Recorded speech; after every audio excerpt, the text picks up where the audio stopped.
मेरे हबीब सजदे को और लंबा कर दो, तुम्हारी पुश्त पे मेरा हुसैन बैठा है। मेरे हबीब सजदे को और लंबा कर दो, तुम्हारी पुश्त पे मेरा हुसैन बैठा है।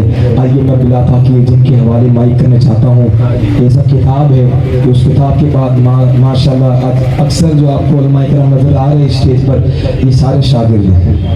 कल जिन्होंने मस्ती में क्या आपने तकरीर भी सुनी हुई है, उस्ताद असातिज़ा ये खलीफा हुजूर अमीन मिल्लत के लिए हुजूर ताजुश्शरीयत के लिए खलीफा है। तो ये बार बार इनकी माशाल्लाह मोहब्बत की गोंडल में इनका आना होता है। अब इनको सुन्नी का गोंडल का बच्चा बच्चा जानता है माशाल्लाह। आइए ऐसे आली नबी मुफ्ती ये गुजरात मिल मुराद मुफ्ती अशरफ साहब का इस्तकबाल नारे तकबीर की छाँव के लिए बड़े नवाज से नारे तकबीर, नारे रिसालत, नारे तहकीक, नारे तहकीक, नारे तहकीक। ऊंचा ऊंचा कुछ लोग इसमें शर्माते हैं माशाल्लाह। मैं ना हमारे एक आदमी अहले बैत का नाम है, दूसरे आदमी सहाबा किराम बता, मैंने दोनों हाथ उठाकर बोले नारे तहकीक, नारे हैदरी, मसलके आला हजरत, उलमाए अहले सुन्नत, नारे तकबीर। सुभान अल्लाह।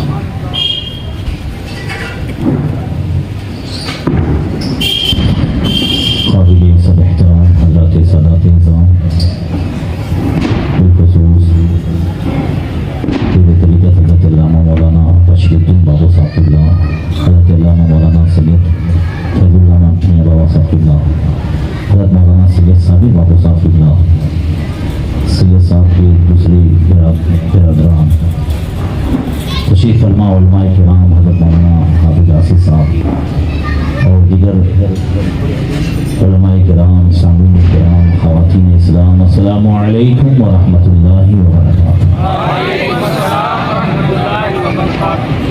अल्हम्दुलिल्लाहि व कफ़ा व सलातु व सलामु अला मुहम्मदिनिल मुस्तफ़ा व अला आलिहि व अस्हाबिहि अल्लज़ीना सईदू फ़ी मआरिजिल हक़्क़ि वल हुदा व खुलफ़ाए सादातिना अबू बकर सिद्दीक़ अकबर व उमर अल फारूक़ आज़म व उस्मान ज़िन नूरैन व सल्लल्लाहु गालिब अलीय्यिल मुर्तज़ा व इब्निही इमाम हसन मुस्तफ़ा व सिद्दीक़ इमाम हुसैन शहीद दाफ़िइल कर्ब वल बला व उम्मिही मा सय्यदतिन निसाइ फ़ातिमा ज़हरा व इब्निही अब्दुल क़ादिर सय्यदना गौसिल वरा व सिराजुल उम्मती अबी हनीफ़ा इमाम अइम्मतिल हुदा व इमाम अहले सुन्नतिही मुजद्दिदिल आज़म लिदीनिही व शरीयतिही सय्यदना अहमद रज़ा वब्नी शेख al-मुफ्ती आज़म मुस्तफ़ा रज़ा वब्नी सय्यदी व सनदी व ज़ुखरी शेख al-मुफ्ती अख्तर रज़ा व जमी अहले सुन्नती व जमाअती दाइमन अबदन अबदा।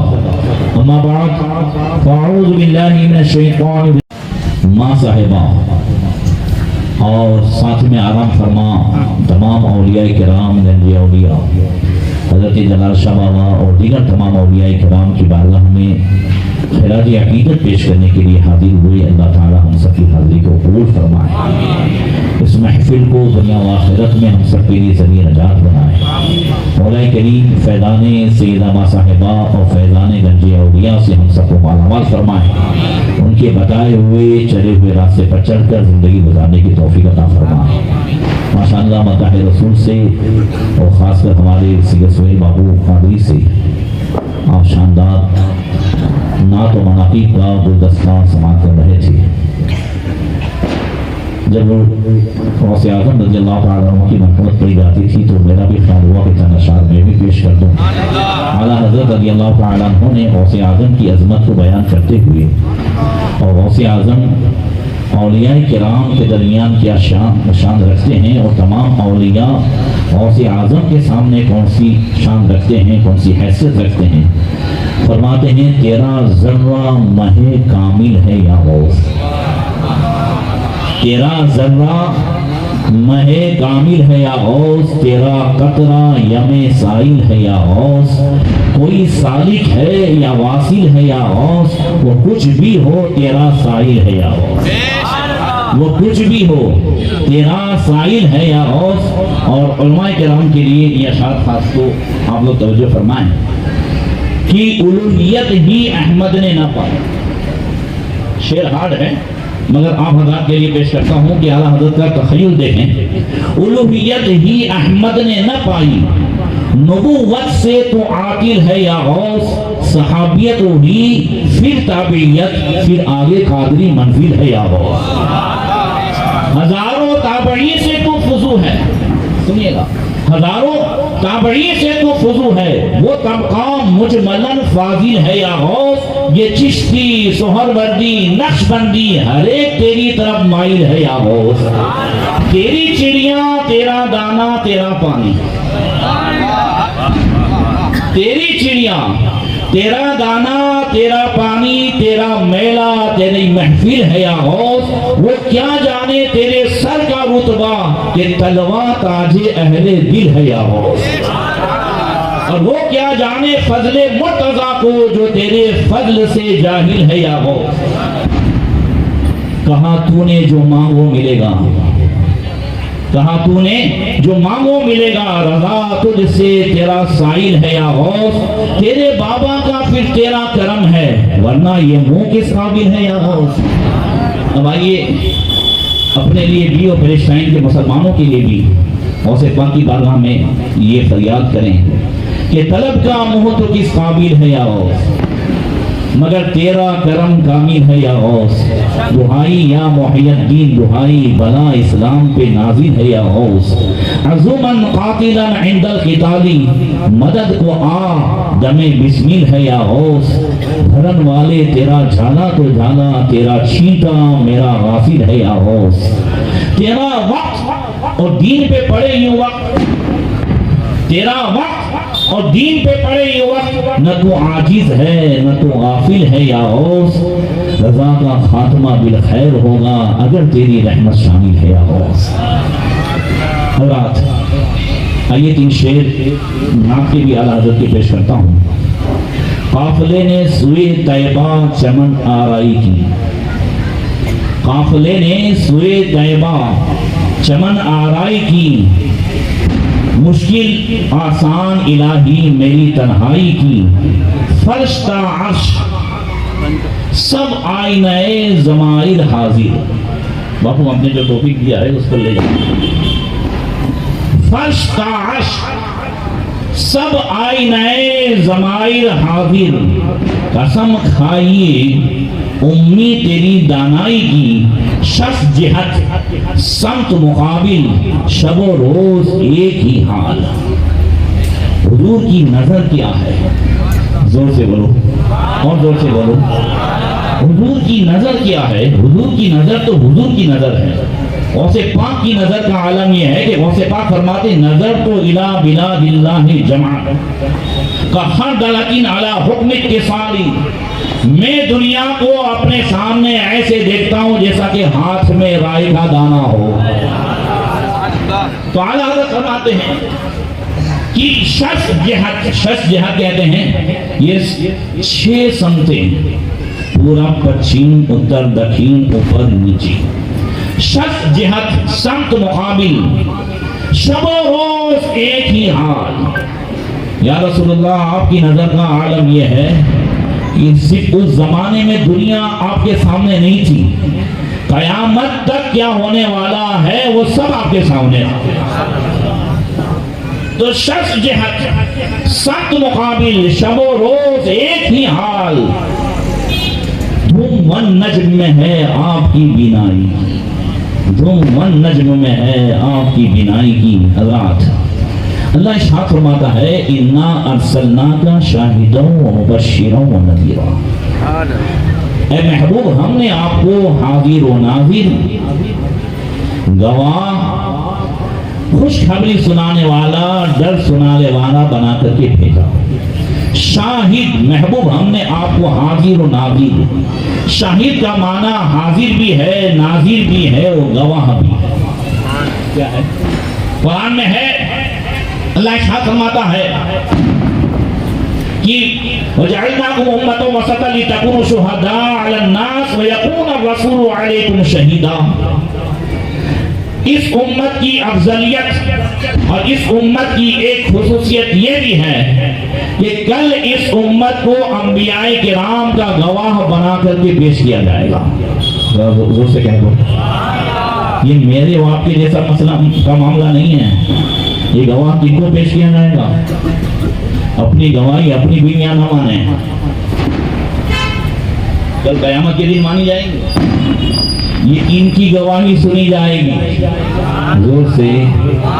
जिन्होंने दुनिया में अल्लाह रसूल की सुनी है, अल्लाह रसूल ही की मानी है, कल उनकी गवाही भी सुनी जाएगी, उनकी गवाही भी मानी जाएगी।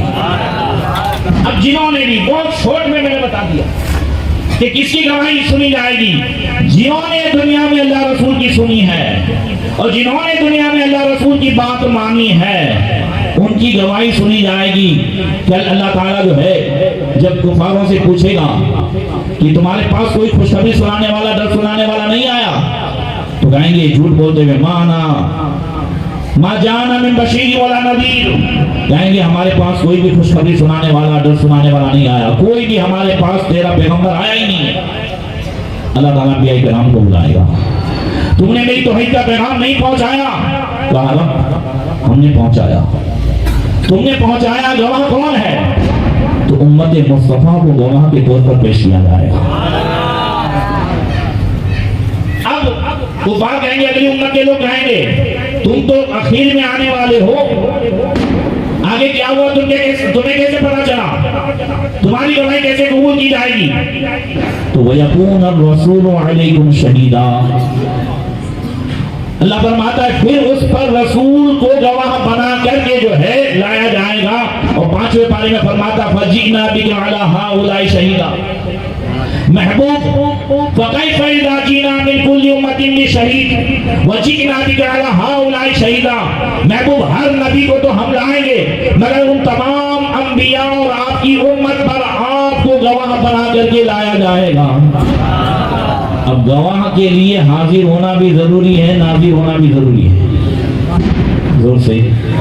कोई केस कोर्ट में गया और कोर्ट में जैसे ही बात हुई, जज ने पूछा कि हाँ भाई तुम जो है जिस बात की गवाही दे रहे हो, जो ये किस्सा हुआ है, तुम उस वक्त कहाँ थे? तो मैं तो गोंडल में नहीं था, वहां नहीं था, मगर मैंने जो है सुना है इसलिए गवाही दे रहा हूँ। जज मानेगा नहीं ना? गवाह के लिए क्या जरूरी है? हाजिर होना जरूरी है। दूसरे को लाया गया, उसने कहा हाँ मेरे पास सारे सबूत हैं, मैं हाजिर था। ठीक है, उसकी गवाही जो है जैसे ही जज ने सुनी, उसे सामने लाया गया, जज की नजर उसके चश्मे पे पड़ी।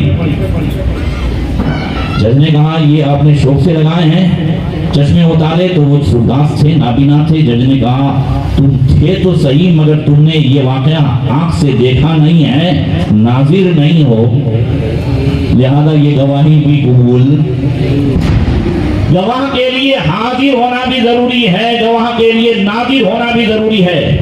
तफसीर मदारिक में अल्लामा नसबी फरमाते हैं कि शाहिदन आई इन्ना नबी सल्लल्लाहु अलैहि वसल्लम शहादा मन कफरा बिल कुफ्र व मन आमना बिल ईमान व मन नाफक बिल निफाक। हुजूर कल क़यामत के दिन गवाही देंगे, कौन ईमान ले आया, किसने कुफ्र किया, किसने निफाक किया, किसकी क्या हालत थी। अल्लाह के रसूल सल्लल्लाहु अलैहि वसल्लम के सामने सब कुछ है, हुजूर सबकी गवाही अता फरमाएंगे। और एक बात है कि जब उम्मत ने गवाही दी थी तो अगलों ने कहा कि तुम आखिर में आए हो, तुम्हारी बात नहीं मानी जाएगी।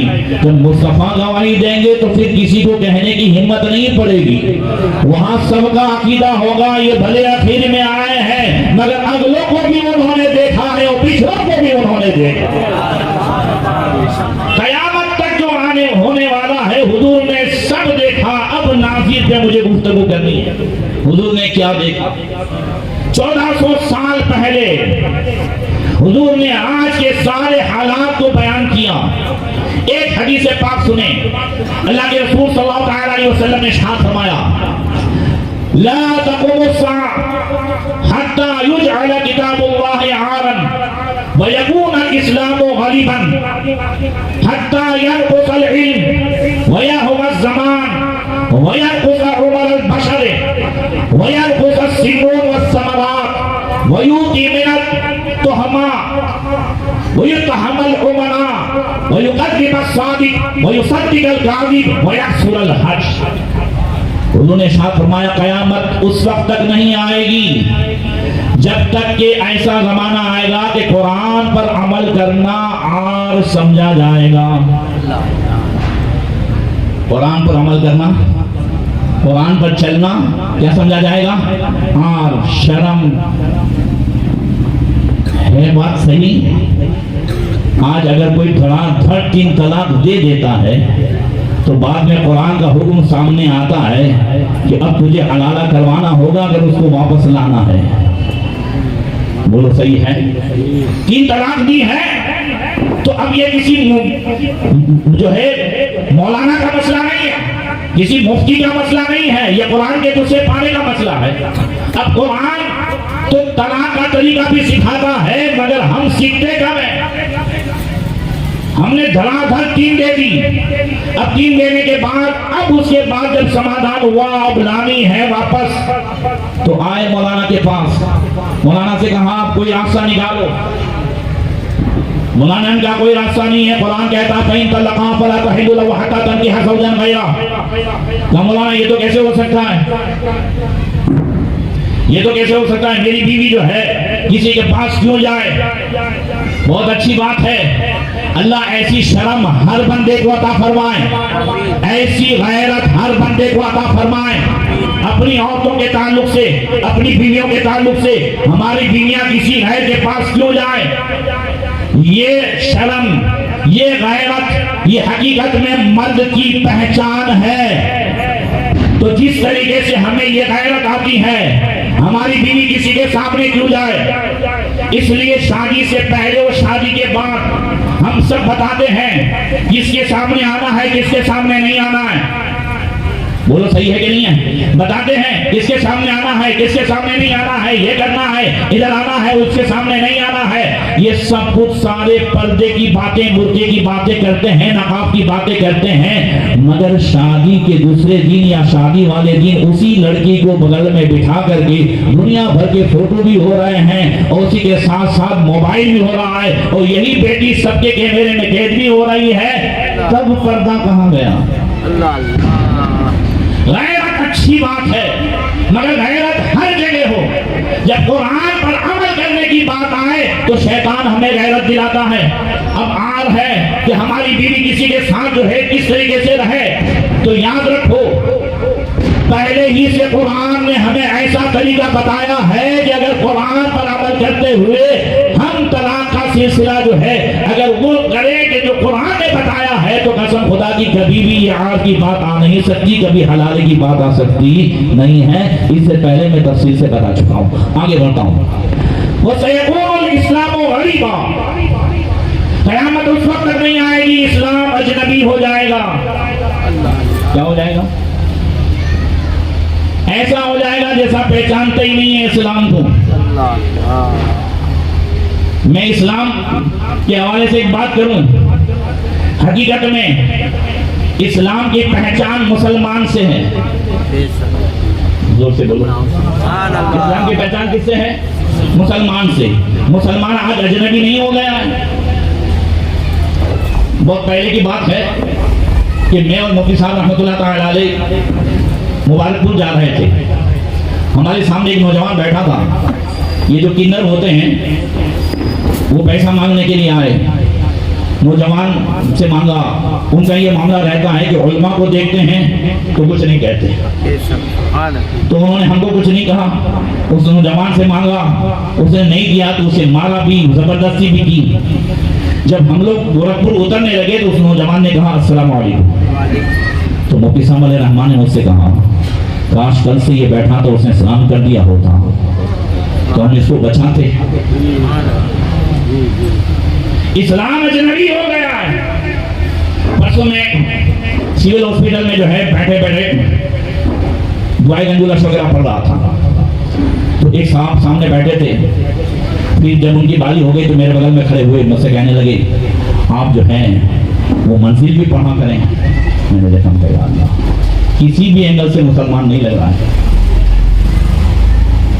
इस्लाम अजनबी हो गया है, किसे सलाम करना किसे न करना, ये मुसलमान है कि नहीं है, ये पहचान दुश्वार हो गई है।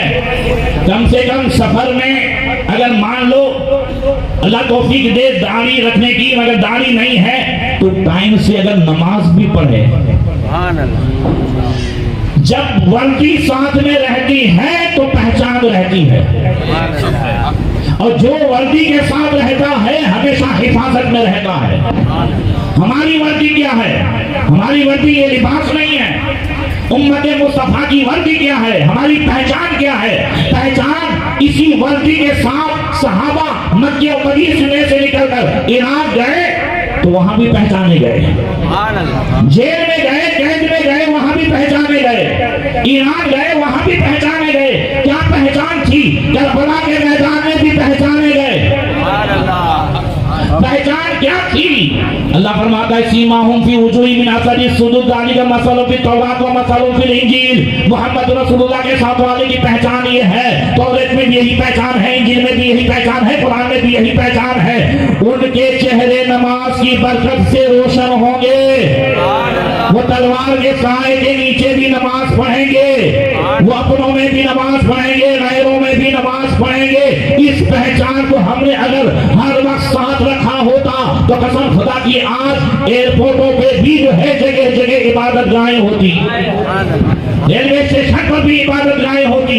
इस्लाम अजनबी हो गया है, अब जहां कहीं नमाज पढ़नी होती है तो डर लगता है। बोलो डर लगता है कि नहीं लगता है?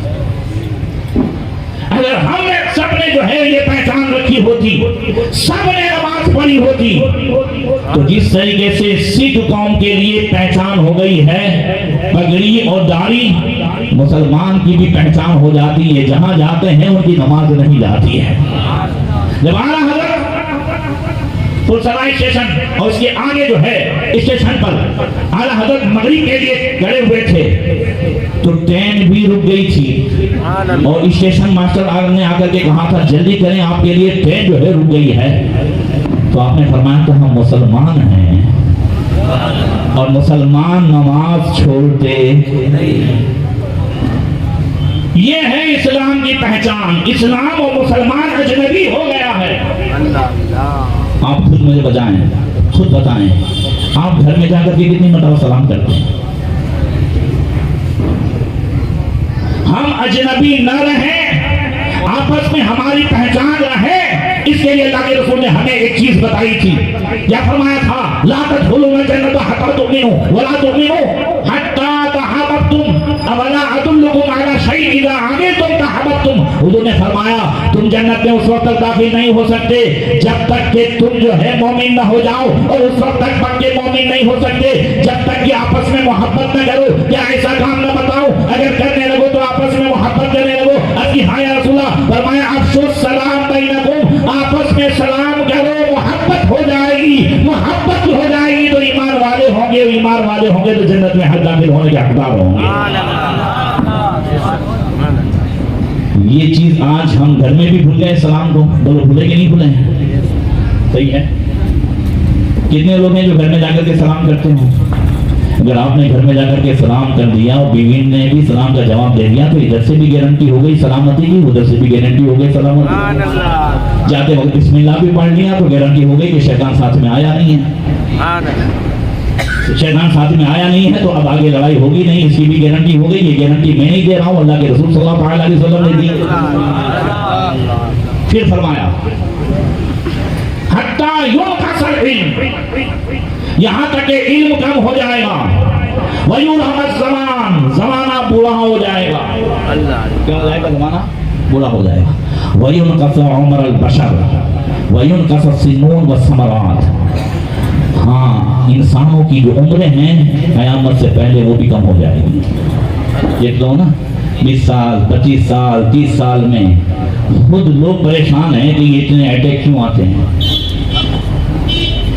इतने अटैक क्यों आते हैं। उस अटैक की और अचानक मौत की एक वजह हदीस पाक में 1400 साल पहले अल्लाह के रसूल सल्लल्लाहु अलैहि वसल्लम ने इरशाद फरमाई थी कि इज़ा फशा फ़ीहिमुज़ ज़िना, जब कौम में जिना जिनाकारी आम हो जाएगी तो मौतें भी अचानक वाक़ई होगी। कसूर फीहिमुल मौत, मौत ज्यादा होगी जब जिनाकारी आम होगी। तो उसकी एक वजह हदीस में ये बताई गई है। आज जिनाकारी कितनी आम हो गई, आज बेहयाई कितनी आम हो गई है। दूसरी शादी करना ऐब समझा जाता है और जिनाकारी को हुनर समझा जाता है। अल्लाह अल्लाह। अगर एक आदमी जिना कर रहा है, अगर वो तौबा करके उसी लड़की से दूसरी शादी कर ले तो जब तक जिना में मुब्तला था कोई उसके ताल्लुक से कोई कुछ नहीं बोल रहा है ना समाज में। मगर जैसे ही उसने तौबा करके अब शादी की तब सबकी जबान खुली, इसने गलत किया, खोटा किया, खोटा। ये हाल है। फिर आगे फरमाया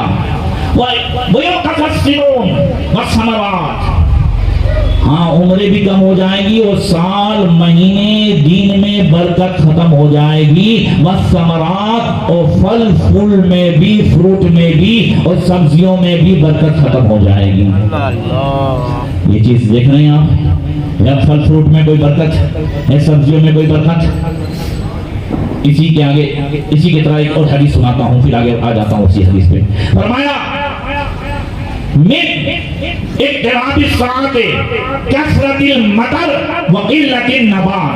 क़यामत की निशानियों में से यह भी है कि ऐसा जमाना भी आएगा बारिश बहुत ज्यादा होगी मगर फसल कम होगी।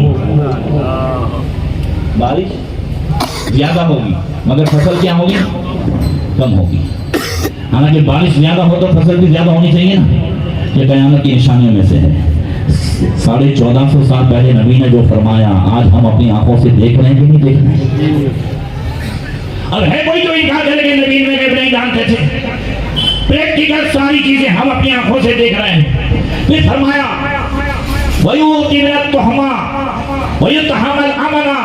हाँ हाँ, खयानत करने वाले को अमीन और अमानतदार को खयानत करने वाला, वही सत्य काजी, वही कजीब सादिक, झूठे को सच्चा और सच्चे को झूठा समझा जाएगा।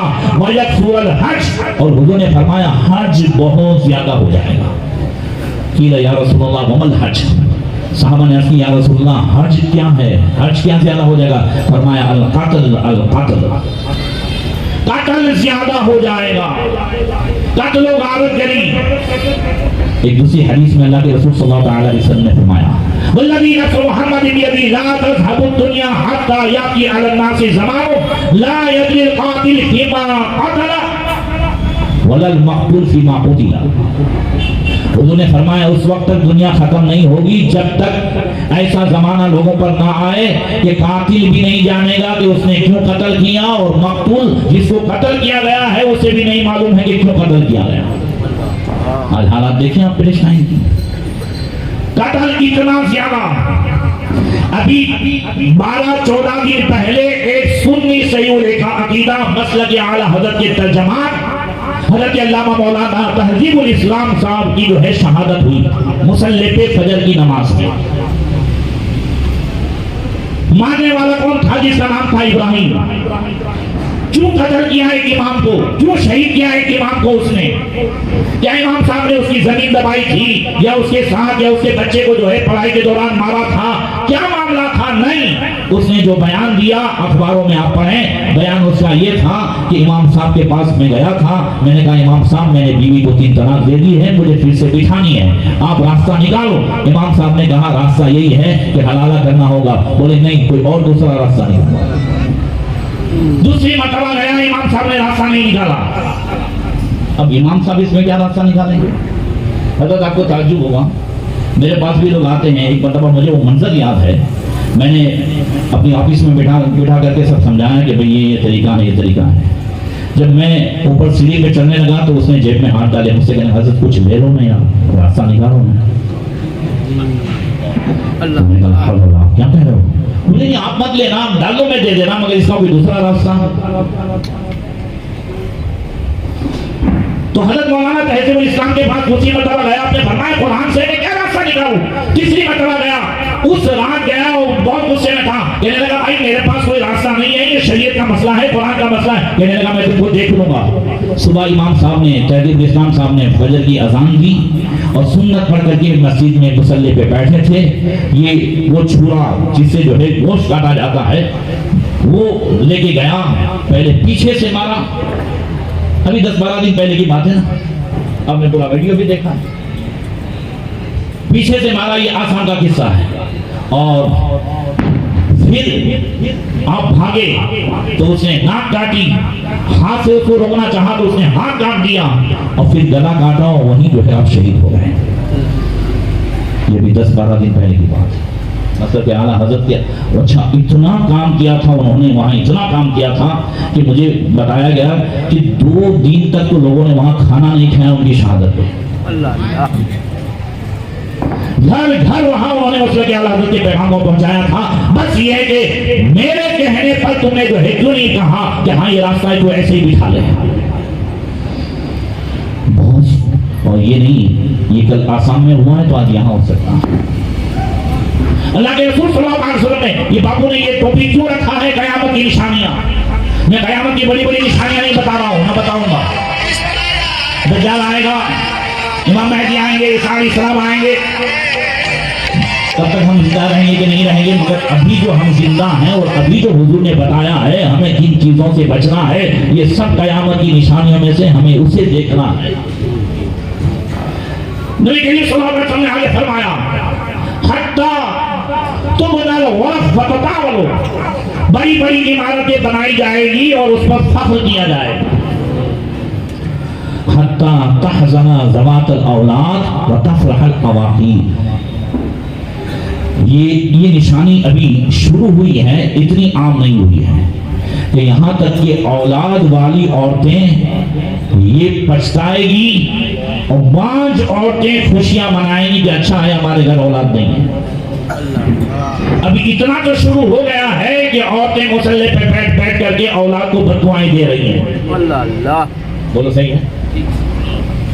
मुसल्ले पे बैठ बैठ के औलाद को बददुआ दे रही हूं। मैं मेरे नौजवानों से भी कहूंगा सब कुछ करना मगर माँ बाप की कभी बददुआ मत लेना। माँ बाप की दुआ भी जल्दी कबूल होती है, बददुआ भी जल्दी कबूल होती है। और माँ बाप से भी हदीस की रोशनी में अर्ज करूंगा कि कभी भी औलाद के खिलाफ बददुआ न करें। मैंने ऐसी माओ को भी देखा है कि जिन्होंने औलाद के खिलाफ बददुआएं की और नतीजा ये हुआ कि फिर उन्हीं की बददुआ की वजह से वो औलाद जो पूरे गांव में टॉप पर थी कारोबार के हिसाब से सब कुछ, और फिर वो ऐसे तबाह हुए, गांव छोड़ना पड़ा, कर्जा हो गया, इज्जत गई। और फिर वही माँ मुसल्ले पे बैठे बैठे रो रही है उन औलाद के लिए।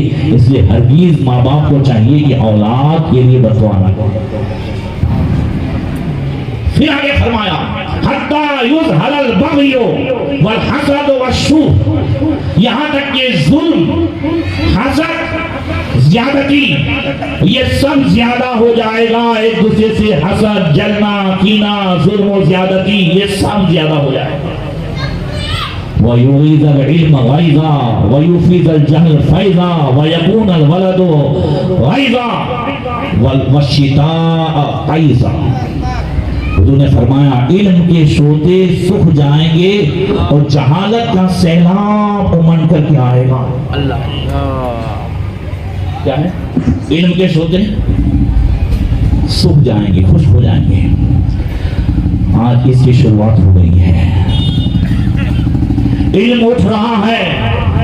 अल्लाह के रसूल सल्लल्लाहु अलैहि वसल्लम ने दूसरी हदीस में इरशाद फरमाया इन्नल्लाह ला यक़बिज़ुल इल्म इंतिज़ाअन यंतज़िउ मिनल इबाद वलाकिन यक़बिज़ुहु बिक़ब्ज़िल उलमा। हुजूर ने फरमाया अल्लाह ताला जो है इल्म इस तरह नहीं उठाएगा कि लोगों के सीनों से इल्म निकाल ले, हदीस निकाल ले, तफसीर निकाल ले। फरमाया नहीं, अच्छे अच्छे उलमा उठा लिए जाएंगे। और फिर हत्ता लम युब्क़ि आलिमन, यहाँ तक कि जब आलिम किसी इलाके में नहीं होगा इत्तख़ज़न नास रूसन जुहालन फसुइलू फअफ्तू बिग़ैरि इल्मिन फदल्लू व अदल्लू। लोग जो है किसी बड़े मालदार को, किसी बड़े साहब को जो है वो मुफ्ती बना लेंगे, लोग उससे मसले पूछेंगे, ये जो है बगैर इल्म के जवाब देगा, खुद भी गुमराह होगा और दूसरों को भी गुमराह करेगा। आज हमारे उलमा से पूछें, जितने बड़े बड़े उलमा तशरीफ ले गए, पीछे सीट खाली है। पिछले हफ्ते मुहद्दिस जलील, आवाम को तो पता भी नहीं है कि कितने बड़े आलिम का इंतकाल हुआ पिछले हफ्ते, क्योंकि अवाम के नजदीक जो सबसे बड़ा आलिम वो है जो तावीज़ दौरा करता हो, तकरीर करता हो, हमारे जैसा पक करता हो। तो बोले ये वडो आए हज़रत अल्लामा अब्दुल शकूर रहमतुल्लाह ताला अलैह मुहद्दिस जलील। हिंदुस्तान पाकिस्तान में कोई आलिम ऐसा अभी का होगा जिसके ये उस्ताद दादा उस्ताद ना होते। इतने बड़े आलिम, बहुत बड़े आलिम, मगर किसी को पता ही नहीं है। वो गए, सीट खाली। इतने उलमा तशरीफ ले गए, सीट खाली। याद रखें, एक और हदीस याद आई है, इजाजत हो तो कह दो जरा जोर से, फिर आगे आता हूं, मगर इजाजत है। हज़रत अब्दुल्लाह इब्न मसूद रज़ियल्लाहु ताला अपने सामने एक साहब से कहने लगे कि इन्नका फी ज़मानिन कसीरुन फुक़हाउ व क़लीलुन क़ुर्राउ व तुहफ़ज़ु फ़ीही हुदूदुल क़ुरआन व तुज़य्यउ हुरूफ़ुहु क़लीलुन मन यसअलु कसीरुन मन युती युतीरु फ़ीही सलात व यक़सुरुल खुतबा व युबद्दु लहुम आमालहुम क़ब्ला अहवाइहिम। हज़रत अब्दुल्लाह इब्न मसूद कहते हैं, हम अभी उस जमाने में हैं, उससे कहते हैं ताबीन से, तुम अभी उस जमाने में हो और हम इस जमाने में हैं कि इस जमाने में उलमा ज्यादा हैं, फुक़हा ज्यादा हैं, कुर्रा और हुफ़ाज़ कम हैं। क्या है? कुर्रा हुफ़ाज़ कम है। देने वाले ज्यादा है और मांगने वाले कम हैं। कुरान के अहकाम पर अमल करने पर जोर ज्यादा दिया जा रहा है, कुरान के पढ़ने पर कम जो है तवज्जो दी जा रही है। उस जमाने में कुरान के अहकाम पर अमल करने में जोर ज्यादा दिया जा रहा है। तो हुफ़ज़ु फ़ी हुदूदिल कुरान, कुरान की हद क्या है? तिल्का हुदूदुल्लाह फला ताअतुहा, तिल्का हुदूदुल्लाह फला तक़रबुहा। अल्लाह तबारक व तआला ने जब माँ बाप, औलाद, बहन, भाई, उन सब के वरासत का जिक्र किया तो आगे फरमाया तिल्का हुदूदुल्लाह, ये वरासत पर अमल करना अल्लाह की हद है। जोर से बोलो ना। अभी ये आयतें पढ़ी जाती हैं, अमल नहीं हो रहा है। कौन है जो बहन को वरासत दे? अब तो आपको समझ में आ गया जो हज़रत अब्दुल्लाह इब्न मसूद कहना चाहते थे कि तुहफ़ज़ु फ़ीही हुदूदुल कुरान। उस जमाने में, सहाबा के जमाने में, ताबई के जमाने में, कौन सा जमाना? अल्लाह के रसूल ने फरमाया खैरुल कुरून क़र्नी सुम्मा लदीना यलूनहुम सुम्मा लदीना यलूनहुम। सबसे अच्छा जमाना मुस्तफा फरमाते हैं मेरा जमाना है, फिर उसके बाद जो मिला हुआ है ताबई का जमाना है, जो उसके बाद मिला हुआ है वो तबे ताबई का जमाना है। उस जमाने में कुरान पर अमल करने पर जोर ज्यादा दिया जा रहा था, कुरान के पढ़ने पर नहीं। अभी कुरान के पढ़ने पर जोर दिया जा रहा है, अमल पे नहीं। और कलीलुन मन यसअलु कसीरुन मन युती, मांगने वाले कम थे और देने वाले ज्यादा। अब्दुल्लाह इब्न मसूद फरमाते हैं इस वक्त मांगने वाले कम हैं और देने वाले ज्यादा हैं। युतीरुना फ़ीही सलात व यक़सुरुनल खुतबा, नमाज लंबी लंबी पढ़ी जा रही है और तकरीरें छोटी मुख्तसर कम हो रही है उस जमाने में। और फिर क्या हो रहा था? वयुबद्दुना आमालुन क़ब्ला अहवाइहिम। और हाँ, अमल पर ज्यादा जोर था, नफ्सानी ख्वाहिशात पर नहीं। शरीयत पर ज्यादा ध्यान था, तबीयत पर नहीं। अब उसके बाद फरमाते हैं हज़रत अब्दुल्लाह इब्न मसूद। अच्छा, मैं आपको बता दूं कौन है हज़रत अब्दुल्लाह इब्न मसूद। हुज़ूर ने इरशाद फरमाया मेरी उम्मत को अगर फ़िक़्ह सीखनी है तो अब्दुल्लाह इब्न मसूद से सीखे। जोर से अगर मान लो हुज़ूर हसन उलमा रहमतुल्लाह ताला अलैह के विसाल को तो जो है आज 29 साल हो गए, मगर आपके कोई खादिम आ जाए तो गोंडल वाले उनका भी एहतराम करेंगे ना। अब्दुल्लाह इब्न मसूद रसूलुल्लाह के वो खादिम, हुजूर हदर में हो, सफर में हो, हर वक्त हुजूर का वुजू कराने का लोटा, सुभान अल्लाह, हुजूर का सामान, हुजूर को सबसे ज्यादा वुजू कराना, हुजूर के पास बैठ करके जो है हदीस सीखना। तब सरकार ने फरमाया हुआ फिक्र इनसे सीखो। और अल्हम्दुलिल्लाह हनफियों में इमाम आज़म अबू हनीफा ने सबसे ज्यादा जिसकी हदीसों से फिक्र हासिल किया है वो अब्दुल्लाह इब्न मसऊद है। सुभान अल्लाह। वो अब्दुल्लाह इब्न मसऊद फरमाते हैं सयक़लु व क़लीलुन मन युती। हाँ, अब जो जमाना आएगा, यानी हम जिस जमाने में हैं, कुरान के अल्फाज पर जोर दिया जाएगा, कुरान पढ़ने पर तवज्जो ज्यादा दी जाएगी, कुरान पर अमल करने पर कोई तवज्जो नहीं होगी। एक बात पूछता हूँ आपसे, कुरान पे अमल कब होगा? जब कुरान क्या कहता है अपने को पता चले तब ना। जोर से जोर से। वो एक बेचारी बुढ़िया थी, इसका बेटा जो है बाहर गया हुआ था। अब वो रोज हर महीने जो है 50,000 का चेक भेजता था। बुढ़िया एक पढ़ी लिखी थी नहीं, वो समझती थी कि उसने कोई खत भेजा है, वो उसे लेती और जो है अच्छी तरीके से संभाल करके रख देती। होते होते होते फाके पे फाके, अब देने वाले कितना थे, भीख मांगने पे आ गई, मज़ारों पे बैठने लगी। जब कुछ सालों के बाद लड़का आया और फिर लोगों ने बताया कि इमाम मजाक में, बोले नहीं मजाक पे, वो कोई बात नहीं मजाक पे। बोले नहीं भीख मांग रही है। बोले भीख मैं हर महीने 50,000 भेज रहा हूँ। बोले हम तो तुझे जो है पीछे से बहुत बुरा कह रहे हैं, कैसा बेटा है जो कभी कुछ नहीं भेज रहा है। माँ को ले गया, माँ मैं हर महीने जो भेज रहा हूँ। बेटा बोले सारे खत तेरे रखे हुए हैं, पढ़ी लिखी नहीं थी। दिखाया तो सारे चेक थे, लाखों रुपये थे, मगर वो भीख मांग रही थी बिना तमसील इसी तरीके से। हमारे पास भी कुरान में जिंदगी गुजारने का हर शोबा, कोई शोबा ऐसा नहीं है जिसमें कुरान ने हमारी रहनुमाई न की हो। कुरान ने हर जगह हमारी रहनुमाई की है। तिजारत हो तो कुरान हमारी रहनुमाई कर रहा है, मईशत हो तो कुरान हमारी रहनुमाई कर रहा है, घरेलू जिंदगी हो तो कुरान हमारी रहनुमाई कर रहा है, दीनी जिंदगी हो तो कुरान हमारी रहनुमाई कर रहा है। जिस कुरान ने घर में जाने और के तरीके और इजाजत लेने के तरीके सिखाए हों, दोपहर के वक्त जाओ तो कितनी मरतबा सलाम करो, रात में जाओ तो कैसे सलाम करो, जब इजाजत दो, कब वहां से जवाब आए तो कब जाओ, कब तक ठहरो। जो कुरान तुम्हें कितने तरीके बता रहा हो, जोर से बोलो।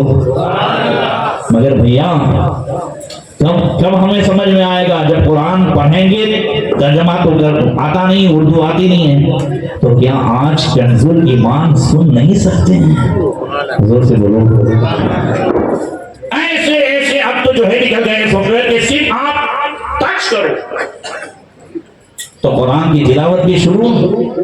और बाबू एक मतलब शेरनी में सबको ये बांटो हर एक के मोबाइल में, और आइंदा साल तक जो है जो जितना ज्यादा सिपारा सुन करके आए ना बाबू, उसमें पहला इनाम मेरी तरफ से होगा। सही है?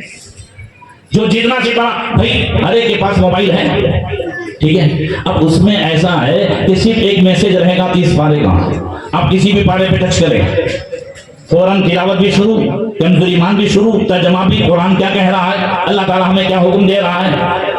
रात में दिन हम माइंड्स भी लगा करके सब कुछ सुनते हैं। रोजाना के 3-4 रुकू तो सुनो, कसम खुदा की हजरत उमर फारूक आजम ने कुरान पढ़ा नहीं था, बहन की जबान से सुना था, जो उमर कत्ल करने के इरादे से चले थे। कुरान की एक आयत उनकी जिंदगी में इनकलाब पैदा कर सकती है, तो कुरान की यही आयतें हमारी जिंदगी को भी बदल सकती है।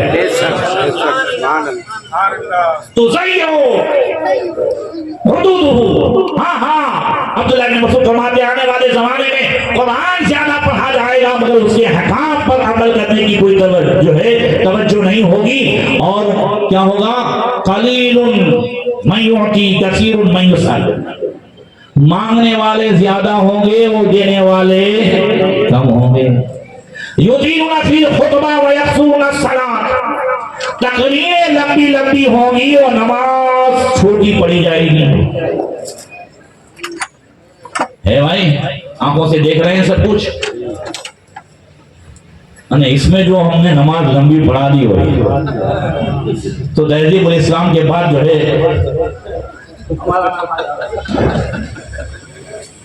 ना, एक मतलब आप कहेंगे हमको, दूसरी मतलब तीसरी मतलब आज तो भी आएगी। सही है। ये क्यों सुनाया जा रहा है आपको, हदीसें क्यों सुना रहा हूं? हम देखें कि हम किस जमाने में जिंदगी गुजार रहे हैं। जब हमें यह मालूम हो जाए कि इर्द गिर्द का माहौल कितना खराब है, तो उस जो है महल्ले में हम मकान नहीं लेते, तो फिर अंदाजा लगाएं कि अब हम जिस जमाने में सांसें ले रहे हैं वहां इर्द गिर्द का माहौल कितना खतरनाक है। अब हमारे लिए एक ही रास्ता है, तरीके मुस्तफा। जोर से, एक ही रास्ता है तालीम मुस्तफा, एक ही रास्ता है सुन्नत मुस्तफा। हाँ हाँ, तालीमात मुस्तफा को छोड़ना ही सारी समस्याएं हैं और सारी समस्याओं का हल मुस्तफा की तालीम में है। फिर फरमाया वयुबद्दुना अहवाहुम क़ब्ला अमालिहिम, और फिर ऐसा भी जमाना आएगा कि फरमाया उस जमाने में ये होगा कि अमल पे जोर नहीं, शरीयत पे जोर नहीं, तबीयत पे जोर दिया जाएगा। आगे क्या फरमाया, वयकूनुल औलादु गैज़ा वश्शिताउ खैज़ा, फरमाया औलाद गुस्सा ज्यादा करेगी, है ना भाई? ये पहले मैं सुना चुका हूं शायद, औलाद गुस्सा ज्यादा करेगी। आज औलाद गुस्सा ज्यादा करतेगी नहीं। पहले डर लगता था औलाद को माँ बाप से, आज माँ बाप को डर लगता है औलाद से। और उसका वाहिद इलाज है, अगर आज भी चाहते हैं कि औलाद कहाँ माने, तो उसका वाहिद इलाज है कि उस औलाद को नमाजी बना दे। जिसकी औलाद अल्लाह रसूल का कहा मानेगी, वो इंशाल्लाह माँ बाप का भी कहा मानेगी। बोलो, माँ बाप की नाफरमानी बुराई है कि नहीं? जोर से बोलो। सट्टा, आजकल हमारे बच्चे सट्टे में भी ज्यादा लग गए हैं। सूद, ब्याज, सट्टा। अल्लाह के रसूल सल्लल्लाहु अलैहि वसल्लम ने फरमाया ला तक़ुमुस्सा हत्ता ला यबका अहदुन अन यक़ूल रिबा फ़इन लम यक़ुलहु असाबहु मिन बुखारी। हुज़ूर ने फरमाया कि ऐसा जमाना आएगा, क़यामत उस वक्त तक कायम नहीं होगी जब तक कि कोई आदमी ऐसा नहीं बचेगा जो ब्याज के चक्कर में ना आए। और अगर ब्याज नहीं भी खाएगा तो ब्याज का गुबार उसे पहुंचेगा, उसकी धूल तो पहुंचेगी। आप हर जगह देख रहे हैं, ऊंचे ऊंचे ओहदे पर जो है वही है जो सबसे बड़ा ब्याज खोल रहे हैं, और फिर उसकी वाह इसलिए है वो न्याज करे तो पण तो पैसे थी करे तो गीटू वाटे तो कोई गीटू वाटे तो पण तो पैसे थी वाटे तो।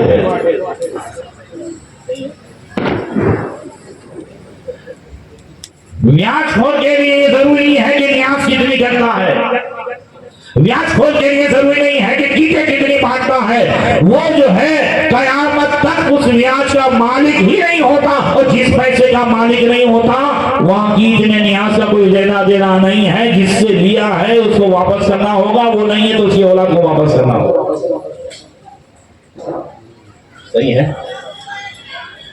इसलिए जरूरी है कि इन चीजों पर ध्यान दें, और इन तमाम चीजों का एक ही इलाज है जो हज़रत अब्दुल्लाह इब्न मसऊद ने फरमाया अलैकुम बिल इल्म क़ब्ला अन युक़बज़ा व क़ब्ज़ुहु अन युज़हब बि अस्हाबी। फरमाया इल्म उठ जाने से पहले उसे हासिल करो, और इल्म का उठ जाना उलमा का चले जाना है। फरमाया अलैकुम बिल इल्म फ़इन्ना अहदकुम ला यदरी अन युफ्तक़रा इलैहि औ युफ्तक़रा इला मा इंदहु। फरमाया इल्म मजबूती के साथ हासिल करो, तुम्हें पता नहीं कब तुम्हें इल्म की जरूरत पड़ जाए, या तुम्हें पता नहीं कि तुम्हारे पास जो इल्म है उस इल्म की किसी दूसरे को कब जरूरत पड़ जाए। बाप, आज मैं तैयार होकर के मदरसे के लिए निकला, आज की बात है। घर से थोड़ा आगे गया होगा, यहाँ से उधर तक कि दो साहब जो है बाइक पर मुझे देखते देखते ऐसा किया, ठहरो। मैं क्या बात है? बोले बगल के गांव से आए हैं, बहुत अशद मसला है। मैं कहा ठीक है। फिर मैं ऑफिस में गया, मैं चलो आ जाओ। सुन करके मेरी हालत इतनी खराब हुई, बाप था उसकी आंख में आंसू थे। कहने लगा 4 महीने हुए जो है लड़की की शादी की, सब कुछ अच्छा था, मगर पता नहीं उसी दिन से लड़के को लड़की से नफरत हो गई, वो रखता ही नहीं है। और अब लड़की मेरी उसके घर में रहती है तो लड़का घर में रहता ही नहीं है। 5 दिन अभी चला गया और फिर लड़की को मिले आया, करते करते बहुत बुरे इलाज भी कराया। फिर मैंने उसको तलाक बुलाया था, तलाक के लिए हम आए। मैंने उसको तलाक का तरीका बताया। मैंने कहा देखो, मेरा दिल ये कहता है कि आज तुम्हारा दामाद नहीं रख रहा है, मगर चंद महीनों के बाद जरूर रखेगा। बोले फिर हजरत, तो मैंने उसको तरीका बताया कि तुम इसी तरीके से तलाक का मसला लिखाओ कि शरीयत मोहम्मदिया के मुजब निकाह हुआ था, मन में न होने की वजह से शरीयत मोहम्मदिया के मुजब तलाक देता हूँ, 1 2 3 कुछ भी नहीं। हजरत क्या फायदा होगा? मगर 3 महीने हो जाएंगे, अगर 3 महीने में उसको पछतावा हुआ, बुला लेगा तो निकाह की भी जरूरत नहीं, और 3 महीने हो गए तो फिर तुम्हारी बेटी किसी और से भी निकाह कर सकती है। और इन दोनों में मनमेल हो गया तो अभी भी हलाले की कोई जरूरत नहीं, नए महर से इसी के साथ निकाह हो जाए, पूरी जिंदगी कभी भी दोनों का मनमेल हो जाए तो ये निकाह कर सकता है। मैंने कहा 3 तलाक दोगे तो भी 3 महीने इद्दत गुजारनी है, और ऐसा लिखोगे तो भी जो है इद्दत गुजारनी है। और इसमें फायदा ये होगा कि इद्दत के दौरान भी वो बुला सकता है और बाद में भी कभी बुला सकता है। उसने कहा अच्छा हुआ ना आपके पास पहले आ गए। तब मुझे याद आया अब्दुल्लाह इब्न मसूद का, या तो तुझे इल्म की जरूरत पड़ेगी या तेरे पास है तो किसी और को जरूरत पड़ेगी। जोर जोर से कह दो ना। इसलिए छोटी सी बात ये कहता हूं कि कुछ भी मसला बिगड़ने से पहले किसी आलिम या मुफ्ती से कांटेक्ट कर ले। बिगड़ने के बाद किसी आलिम में ताकत नहीं है कि उसे जो है जो शरीयत के खिलाफ हुआ है उसको शरीयत के मुताबिक कह दे। तो शरीयत के खिलाफ होने से पहले, मसला बिगड़ने से पहले आप वकील के पास तो चले जाते हैं, मगर किसी मुफ्ती के पास पहले क्यों नहीं आते? अगर यही लोग वकील के पास जाते जो आज मेरे पास पहले आए थे, वकील के पास जाते तो वो क्या करता? अभी के मुताबिक जो वकीलों ने किया है कि भाई 1-1 महीने करके 3 महीने में 3 तलाक, अभी जो वकीलों ने क्या किया है 1-1 महीना करके 3 तलाक वो करता, मगर 3 होती ना, फिर कभी होता कुछ। इसलिए उलमा के करीब हो, सुन्नी उलमा के करीब हो, इल्म हासिल करें। अल्हम्दुलिल्लाह आपके पास उलमा की टीम है, और अल्हम्दुलिल्लाह अहले सुन्नत व जमात उलमा की टीम है। जोर से बोलो। गोंडल जो है ये अल्हम्दुलिल्लाह मारेला मुतारा की एक नगरी है। यहाँ बरेली का भी फैजान है, या मारेला का भी फैजान है, और यहाँ उलमा आपके पास यंग उलमा मौजूद है। तो हुजूर हसन उलमा फरमाते थे आलिम मिल जाए तो उसे निचोड़ो। क्या फरमाते थे? आलिम मिल जाए तो उसे निचोड़ो। क्या मतलब? उससे इतना पूछो कि आपका हर मसला हल हो जाए। और आप किस में निचोड़ते हैं? तावीज़ में, फातिहा खानी में, कुरान खानी में। मैंने क्या कहा? तुहफ़तु फ़ीही हुरूफ़ुल कुरान। अब्दुल्लाह इब्न मसूद ने क्या फरमाया कि कुरान के हज़रत सही है ना, कुरान के अल्फाज पढ़े जाएंगे, उसकी हिफाजत की जाएगी। तो सही अगर मैं कहता हूं अब्दुल्लाह इब्न मसूद का ये फरमान और आपका जो हुजूर सल्लल्लाहु अलैहि वसल्लम से जो आपने सीखा ये हदीस, अगर हम गौर से सुने और उस पर अमल करें तो आज के दौर के बहुत सारे मसले हल हो जाएंगे। और याद रखें, सबसे बड़ी अल्लाह की नेमत यह है कि अल्लाह ताला ने हमें अहले सुन्नत वल जमात को सच्चा अकीदा दिया है। वरना क़यामत की निशानियों में से यह भी है कि अल्लाह के रसूल सल्लल्लाहु अलैहि वसल्लम ने इरशाद फरमाया, सयकूनु फी उम्मती इख्तिलाफुन व फुरक़तुन कौमुन युहसिनुल क़ील व युसीउल फ़ैल यक़रऊनल क़ुरआन ला युजाविज़ु तराक़ियहुम यमरुक़ून मिनद्दीन मुरुक़ अस्सहम मिन रमियति ला यरजिऊन हत्ता यर्तद्दा।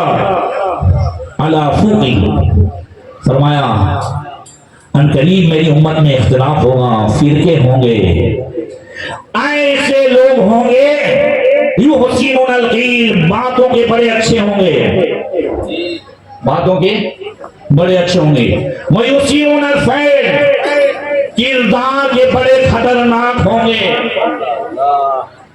अगर हकीकत में जांच करनी है तो उधर जाकर के देखो जहां वहाबियों की देवबंदियों की कसरत है, जहां थोड़े होते हैं वहां बड़े अखलाक वाले होते हैं। आज से कुछ साल पहले 20-22 साल पहले बोटाद की सरजमीन पर किसी सुन्नी के यहाँ नाक बजाना भी गुनाह था, अंदर घुस के मारते थे। जब मस्जिद कादरी की संग बुनियाद रखी जा रही थी, खलीफे शेखुल इस्लाम हजरत अल्लामा मौलाना सैयद ताहिर बापू रहमतुल्लाह तआला अलैह जब पहली जो है वो बुनियाद रखी तो उस वक्त उनको इतना मारा कि सैयद साहब के 4 दान मुबारक भी शहीद हो गए।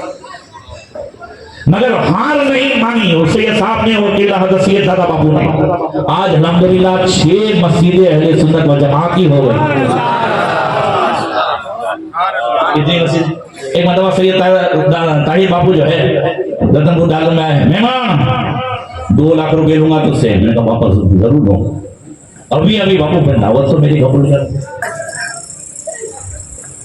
और हाँ, अच्छे मेहमान बापू के तकिए के नीचे रख जाते थे, ऐसी जगह उन्होंने काम किया।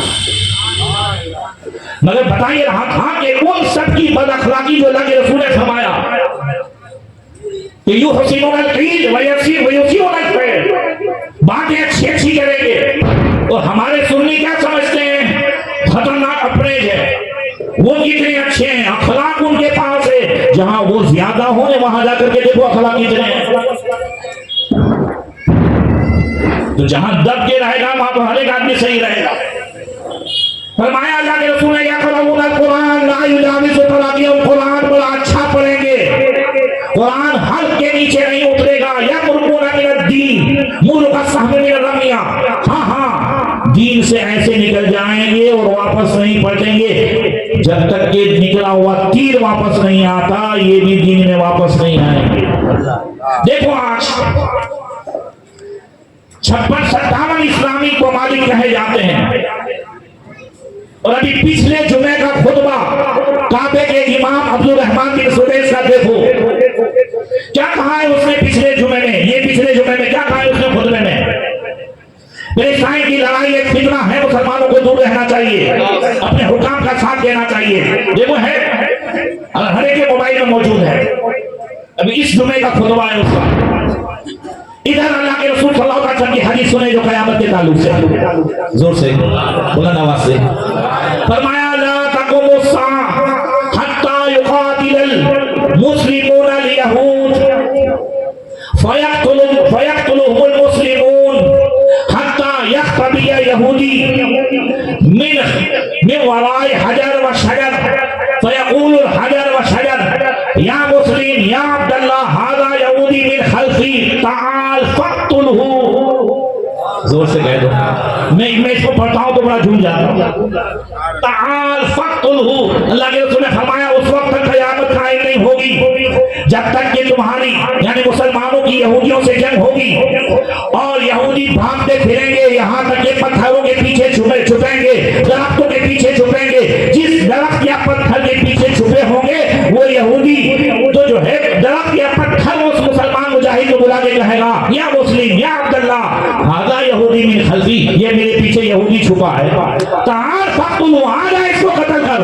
इल्लल गरक़द व इन्नहु मिन शजर यहूद, हुज़ूर ने फरमाया गरक़द जो दरख्त है, जो खारदार कांटेदार दरख्त होता है जाली जैसा,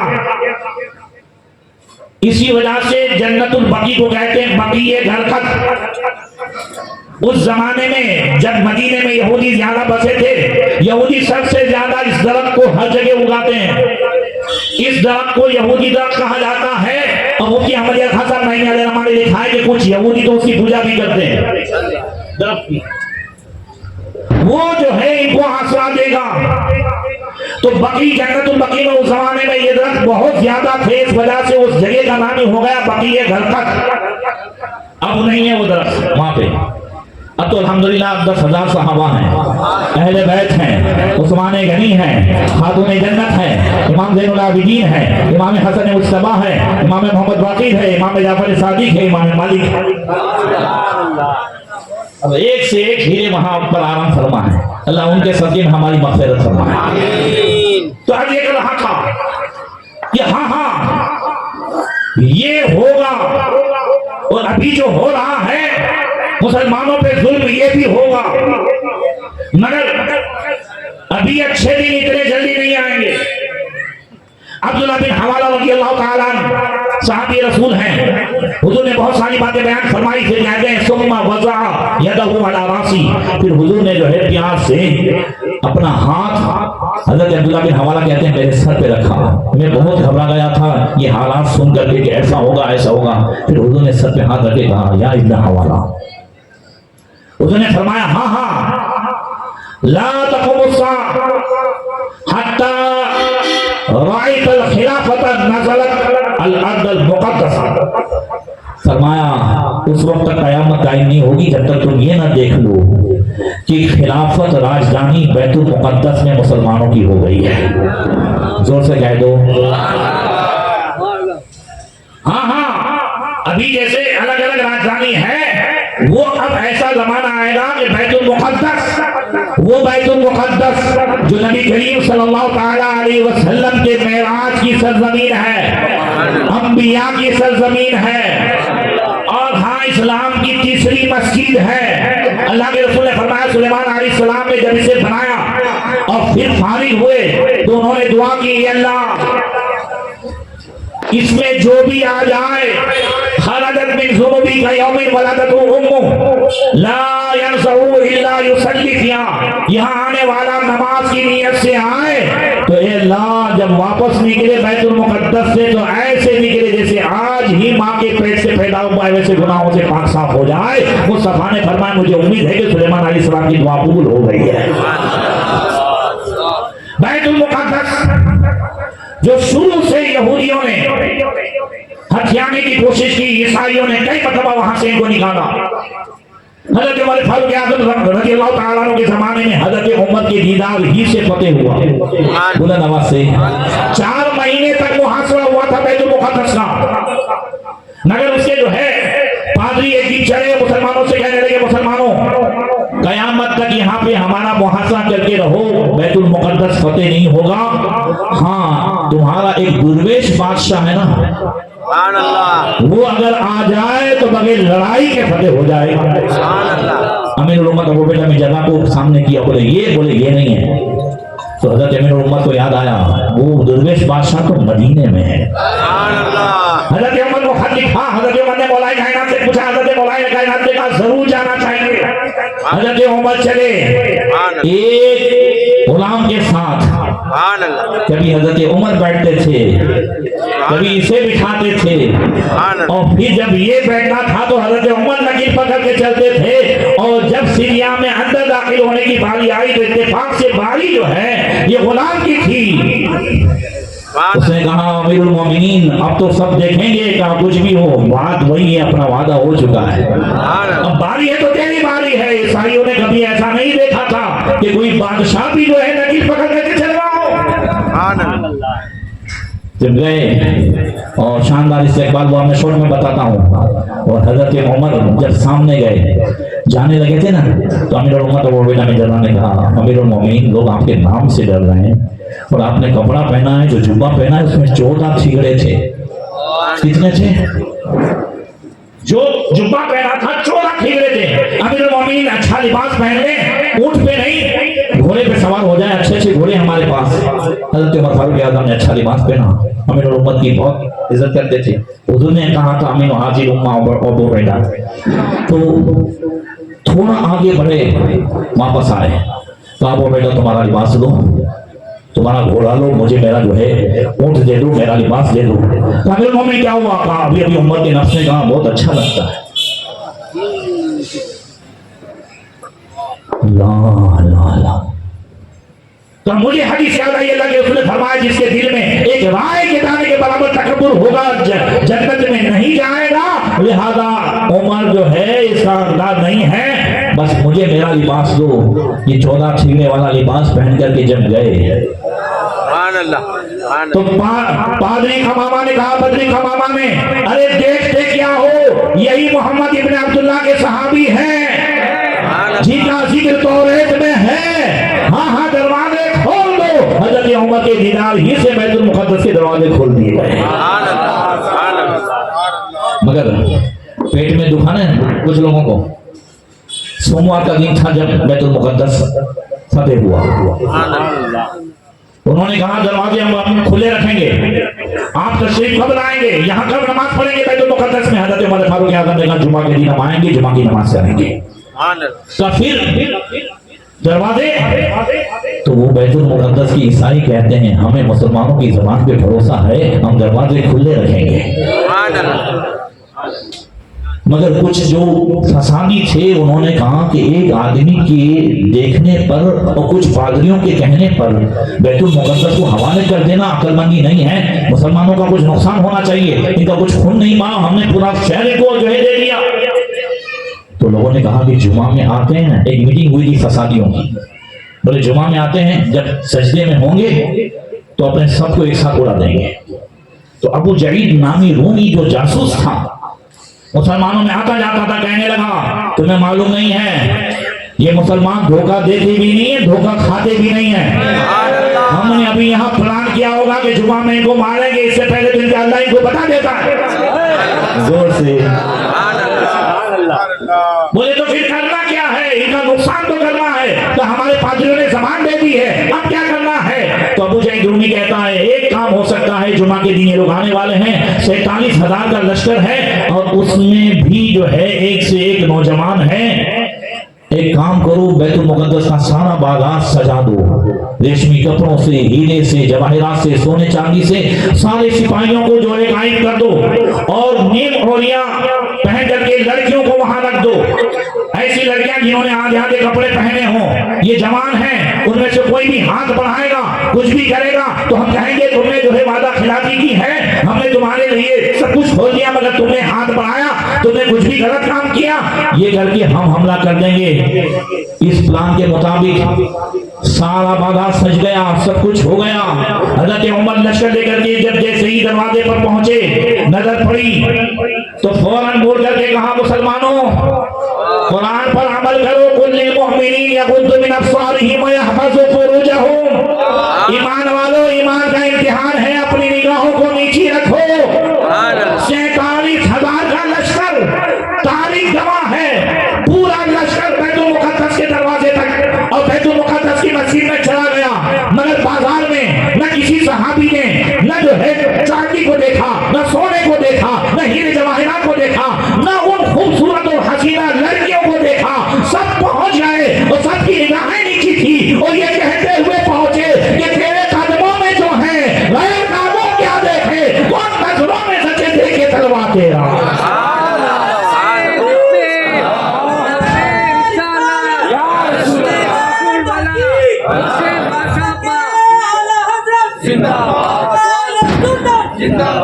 उस वक्त से लेकर 11वीं सदी ईस्वी तक जो है वो मुसलमानों के पास था।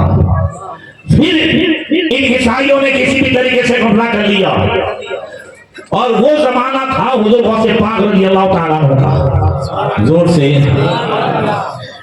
8 साल की उम्र थी सुल्तान सलाहुद्दीन अय्यूबी की जब उनके चचा गौसे पाक के पास लेकर के सलाहुद्दीन अय्यूबी के लिए दुआ के लिए आए थे। गौसे पाक ने दुआ दी थी। सुल्तान सलाहुद्दीन अय्यूबी ने 16 मरतबा हमला किया, सोते नहीं थे। इतने सालों तक सुल्तान सलाहुद्दीन अय्यूबी जंग करते रहे मगर हज के लिए नहीं गए। कहते थे पैसा भी नहीं और टाइम भी नहीं। अल्लाह अकबर।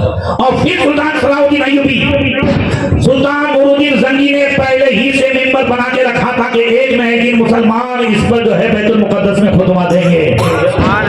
47वीं मरतबा जो लश्कर लेकर के गए, उस लश्कर में 80% से ज्यादा गौसे पाक के मुरीदीन, खुलफा और तलामिज़ा और खुद हजरत सैयद अब्दुल अजीज इब्ने अब्दुल कादिर मौजूद थे। जरा जोर से। सुभान अल्लाह। और फिर शानदार फतेह हुई सुल्तान सलाउद्दीन अय्यूबी से। जब उनका इंतकाल हो रहा था तब किसी ने पूछा कि आपको ये अफसोस नहीं होता कि आप मैदान जंग में शहीद नहीं हुए, इतनी जंगें लड़ी। तो हाँ, कभी ख्याल तो आता है, मेरी तमन्ना थी कि मैं जो है शहादत पाऊं, मगर कभी ये भी ख्याल आता है कि किसी काफिर की तलवार में वो ताकत नहीं है कि उस गले को काटे जिस गले पर शेख अब्दुल कादिर जिलानी का हाथ लग गया था।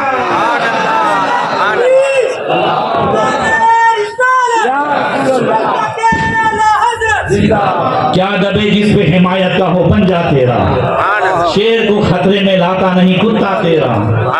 आज हम भी ये हिस्सा लें कि उस जालिम की जितनी भी प्रोडक्ट है उसका बाइकाट करें। बोलो करेंगे? आप कहेंगे मैं पेप्सी ना पीऊं तो क्या इसका इसमें उसका नुकसान हो जाएगा, मैं कोका कोला ना पीऊं तो, मैंने इसको भी ना पीऊं तो इसमें उसका क्या नुकसान हो जाएगा। मैं समझता हूं चलो इसकी इकोनॉमी में इतना फर्क नहीं पड़ेगा, मगर कम से कम आपका तो नाम लिखा जाएगा। नमरूद ने इतनी बड़ी आग लगाई थी, इतनी बड़ी आग लगाई थी, तो वो जो है काटिंदा फूंके मार रहा था तो उसका जालिमों में नाम आया। और वो चिड़िया जो पानी लेकर के बुझाने की वो कर रही थी, उसे भी मालूम है कि आग नहीं बुझेगी, मगर हजरत इब्राहिम की हिमायतियों में तो नाम आ गया ना। कल कयामत के दिन कम से कम रसूलुल्लाह के सामने इतना तो खड़े हो सकेंगे ना कि हम दूर थे तो हमने इतना तो किया अपने मजलूम भाइयों के साथ। बोलो सही है? हम देसी हैं और अपने देश की प्रोडक्ट इस्तेमाल करेंगे इंशाअल्लाह। अपने मुल्क का भला करें, अपने वतन का भला करें, और ये जितनी भी जो है उसकी प्रोडक्ट है उन सब का बाइकआउट करें और दुआएं भी करें। अल्लाह तबारक व तआला मुसलमानों की हिफाजत फरमाए, उन फिलिस्तीनी मुसलमानों की हिफाजत फरमाए। बैतुल मुक़द्दस जो एक हमारी मुक़द्दस ज़मीन है, अल्लाह तबारक व तआला फिर से इस्लाम का बोलबाला फरमाए और मौलाए करीम हमें बुजुर्गान दीन के बताए हुए रास्ते पर चलकर जिंदगी गुजारने की तौफीक अता फरमाए। अस्सलामु अलैकुम व रहमतुल्लाहि व बरकातहू।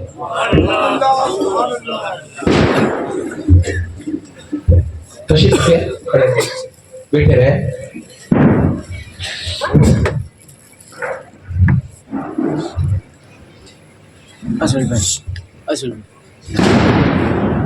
अस्सलाम वालेकुम व रहमतुल्लाहि ताला व बरकातहू।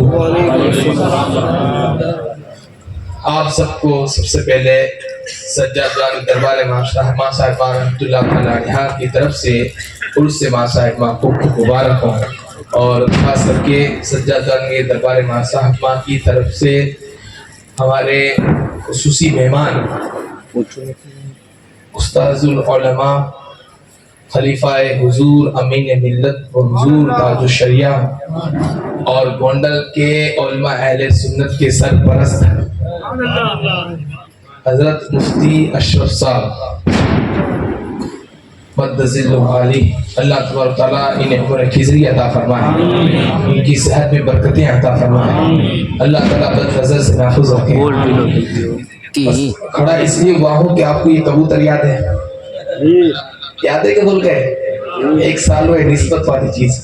अल्हम्दुलिल्लाह ये अभी हम उस पर तो तवज्जो नहीं देते, फिर भी बढ़ती गई है।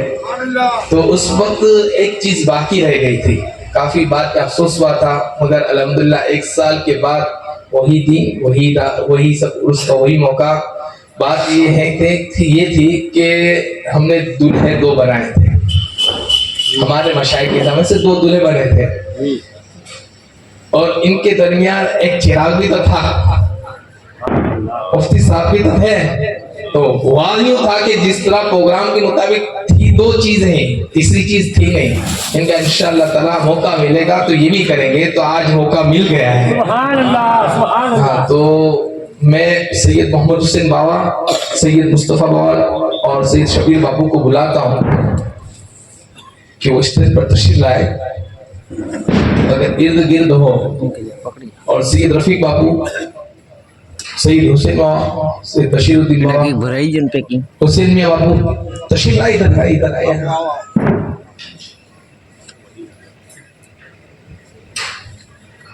कल के उलमाए कराम जो मकाम के उलमाए कराम के मालूम है कि त्यौहार के हिसाब से बहुत से लोग नहीं आ पाए, थके हुए थे। अलग अलग सबके मौजू उन्वानात थे। अल्हम्दुलिल्लाह सबने अच्छा अच्छा बयान किया। अल्लाह ताला सबको जज़ाए खैर अता फरमाए। मेरा मौजू था कामयाबी का राज, वो राज ही रह गया।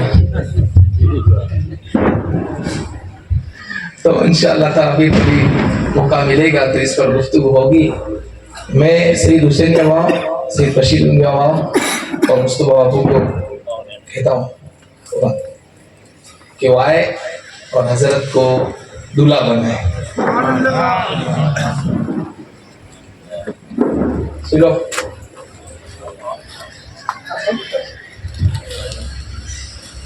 नहीं मोहन से लोग क्या भी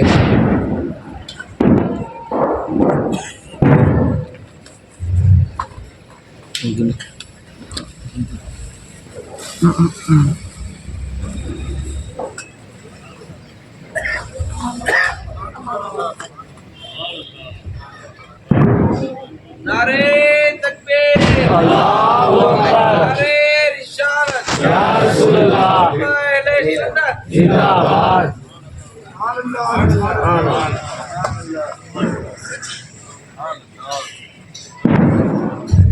मोहम्मद जुनैद, अब्दुल भाई और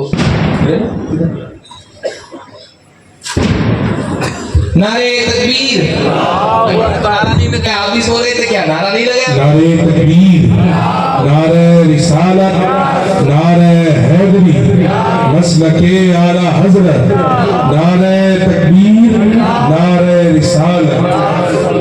अच्छा, आप भी खौफ में मस्त हो गए। अल्लाह ताला हम सबको आका अलैहिस्सलातु वस्सलाम क़यामत के दिन हुजूर अलैहिस्सलातु वस्सलाम उनको अपने हाथों से हम सबको दूल्हा बनाए। आमीन। और सिर्फ हमें देख ले, हुजूर हमसे खुश हो जाए, बस ऐसी जिंदगी जो गुजारे वो कामयाब है। बस दुआ के लिए सिर्फ बशीरुद्दीन बाबा से कहता हूँ कि दुआ के कलिमात पढ़ाए और सलात व सलाम पेश करेंगे। और खास करके मैं मोहम्मद हुसैन बाबा से कहता हूँ कि वाए उलमाए कराम की साल खुशी करें। मोहम्मद हुसैन बाबा आ गए।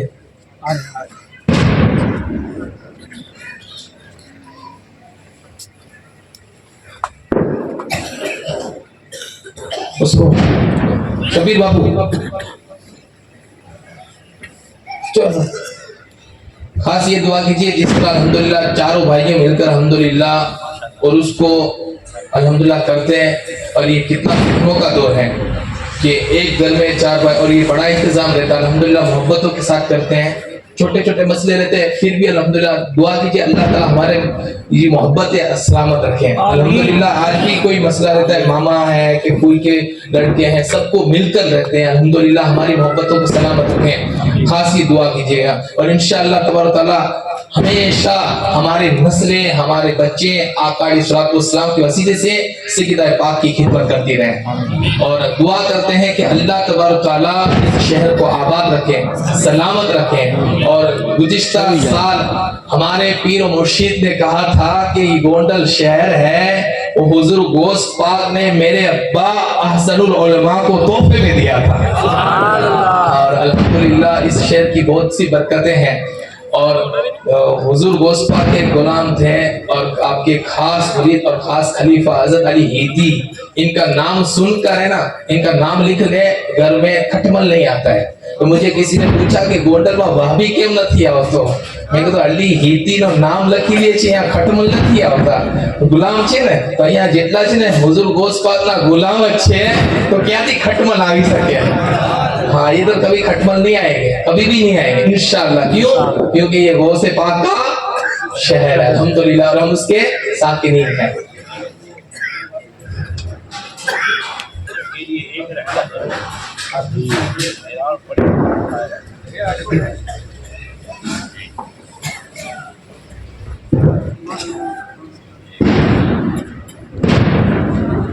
और बड़ी बात यह है, आप दूसरे हजरत को मुफ्ती साहब से पूछ लेना, बाकी शहर के अंदर वो जाते हैं, उलमा अहले सुन्नत का जो यूनिटी गोंडल के अंदर है ना, बाकी किसी शहर में नहीं है।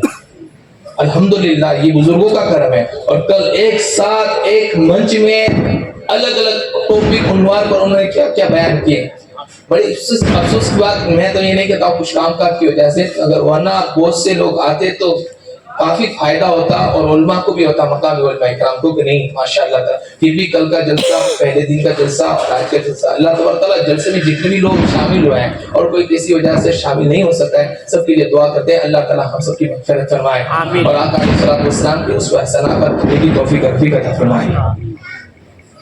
एक छोटा सा मशवरा ये है कि जैसे भी ठंडी में कुछ इतवार आते हैं तो कभी ऐसी बड़ी बड़ी नियाज़ें होती हैं तो अपने नियाज करते हैं, कभी जमात की नियाज होती है, कभी दूसरी नियाज होती है।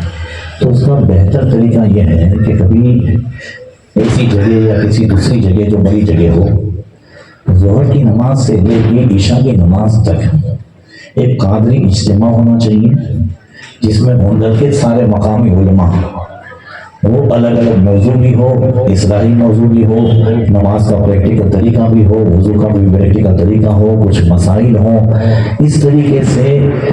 फिर उसके बाद आखिर में शानदार नियाज भी हो। तो नियाज होती है तो लोग नियाज खा के चले जाते हैं, तो उस नियाज का फायदा ऐसा हो कि जो है आखिरी में इशाबाद नियाज भी हो और ज़ोहर से लेकर के रात तक ये मुख्तलिफ उन्वान पे ये सब हो। इतवार का कोई दिन हो या छुट्टी का दिन हो, अभी 14 जनवरी हमारे यहाँ जो कि रतनपुर में ज़्यादातर सब गवर्नमेंट जॉब वाले हैं, छुट्टी रहती है, तो मैं कई सालों से ये करता हूँ और गुज़िश्ता साल से ये करता हूँ कि ईद के इमामों की मीटिंग पहले करके उनके बच्चों को भी कि भाई प्रवास के तौर पर तुम रतनपुर ले आओ। तो गुज़िश्ता साल 400-600 बच्चे आए थे, तो फिर उनको पूरा दिन, और फिर 200 बड़े लोग भी आए थे, तो उनको पूरा दिन सब सिखाया, ये किया वो किया, और जितने उलमा वो सब अलग अलग सबको कर दिया। फिर बच्चों को दोपहर में सबको खाना भी, फिर उनको जो है बिस्किट के पैकेट भी। तो इस तरीके से हमको जो नियाज करनी है वो नियाज का फायदा भी हो जाए और लोगों को इल्म दीन भी पहुंच जाए। ऐसे खास करके जो ठंडी में थोड़ा आते हो, इसलिए मैंने ठंडी की कैब लगाई तो उसमें भाई ज्यादातर वो उसकी जरूरत न पड़े, कोई पंखों की ऐसी और गर्मी भी ना हो, जिसका फायदा उठाएं। इंशाअल्लाह उलमा है तो सब कुछ फायदा उठाएं। अस्सलाम वालेकुम। भाई हमारे बड़े बाबा का हुक्म है और ये उलमा की भी ये तमन्ना थी और सारे जो स्टेज पर बैठे सबकी तमन्ना थी कि कल जिस तरह के जो लोग आए थे उन्होंने देखा कि सारे जिन उलमाए किराम अइम्माए किराम ने खिताब किया, सबकी हौसला अफजाई के लिए उनके सरों पर बाबा ने अमामा शरीफ सजाया। सैयद फैजुल्लाह बाबा जो है ना, ये सारे अइम्मा और उलमा के ऊपर समझो कि ये उनका हाथ है।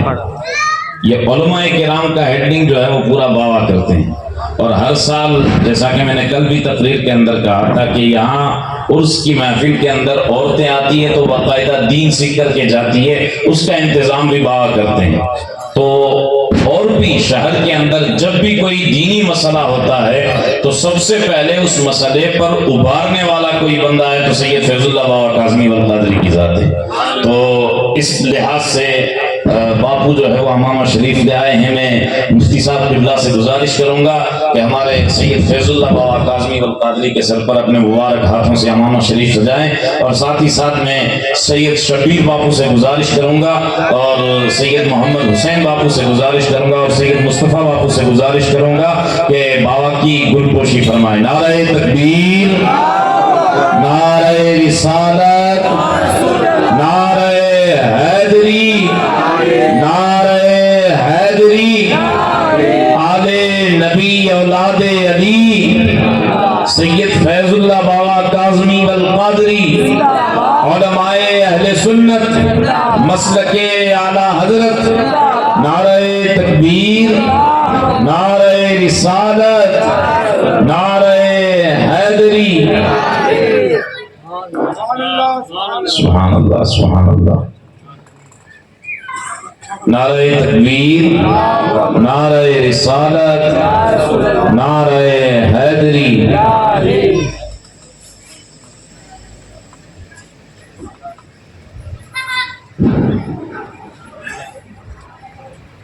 सुभान अल्लाह, सलातो सलाम कीजिए।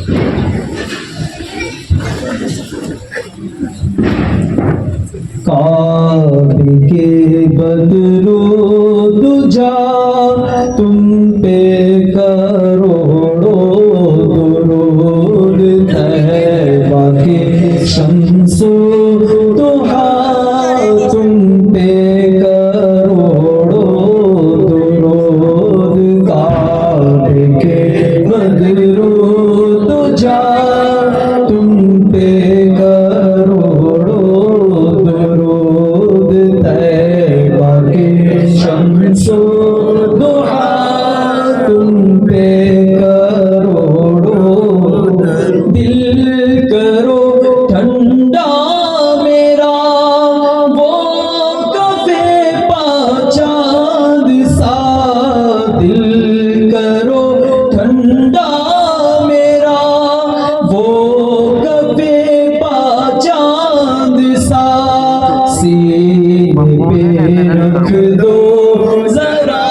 दुआ तुम पे करोड़ों आस है कोई न पास एक तुम्हारी है आस आस है कोई न पास एक तुम्हारी है आस बस यही है आसरा तुम पे करोड़ों दुरूद काबे के बदरू तुझा तुम पे करोड़ों दुरूद तैबा के शम्सो दुहा तुम पे करोड़ों काम बोले लीजिए तुमको जो राजी करे काम बोले लीजिए तुमको जो राजी करे ठीक हो नामे रजा तुम पे करोड़ों दुरूद काबे के बदरू तुझा तुम पे करोड़ों दुरूद तैबा के शम्सो दुहा तुम पे करोड़ों दुरूद तीन मतलब शरीफ तीन मतलब के शरीफ मतलब हम शरीफ है से शरीफ में वो सब मिलना दुआ फरमाएं तशरीफ रखिए